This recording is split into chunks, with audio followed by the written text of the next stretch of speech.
اگر ابلیس کو نیکی کی جانب ترغیب دینے کی صلاحیت ہی نہیں، کیا میں ٹھیک ہوں اس میں؟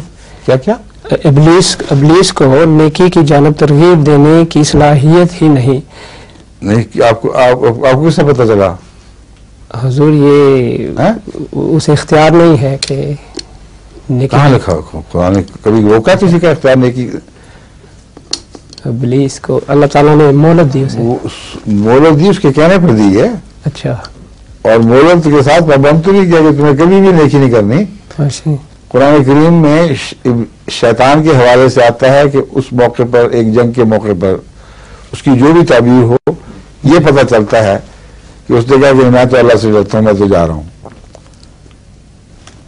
اور ابلیس کے متعلق ایک واقعہ کشف کا ہمارے بزرگوں نے اور اجداد نے ہمیں سنایا اور اس کے خلاف اصولی اعتراض نہیں کیا.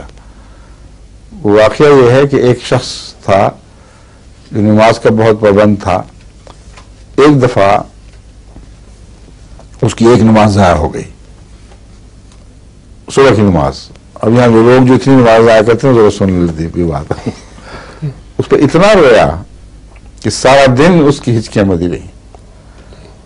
دوسرے دن نماز کے بعد اس کو آواز آئی کہ اٹھو نماز پڑھ. تو کون مجھے جگانے والا؟ میں ابلیس شیطان.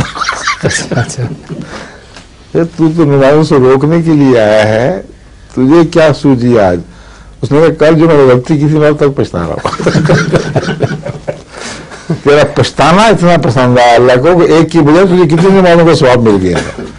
تو میں نہیں چاہتا کہ تجھے پھر دوبارہ میں موقع دوں. تو ایک نیکی سے روکنے کے لیے بھی تو ایک نیکی کر جاتا ہے شیطان. اس کی نیت ہے جو بھی مرضی ہو، مگر ایک چھوٹی سی نیکی کی تو اس کو توفیق ملی دوسری نیکیوں سے روکنے کے لیے. کیونکہ نیت خراب تھی، وہ نیکی نہ رہی. مگر عمل ہم اگر دیکھیں تو کسی کو نماز کے لیے جگانا نیکی ہے. تو اتنے باریکیوں میں آپ جاتے کہ آپ کو کیا پڑی ہے ابلیس کی نیکیوں سے؟ بولے پڑے اس کو شاید کہیں کوئی نیکی نہ کر جائے. یہ وہم کھا گیا آپ کو.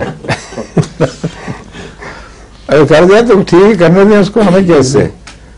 اللہ تعالیٰ کی مرضی ہے، جس کو توفیق دے. جو آگے بتائیں جی.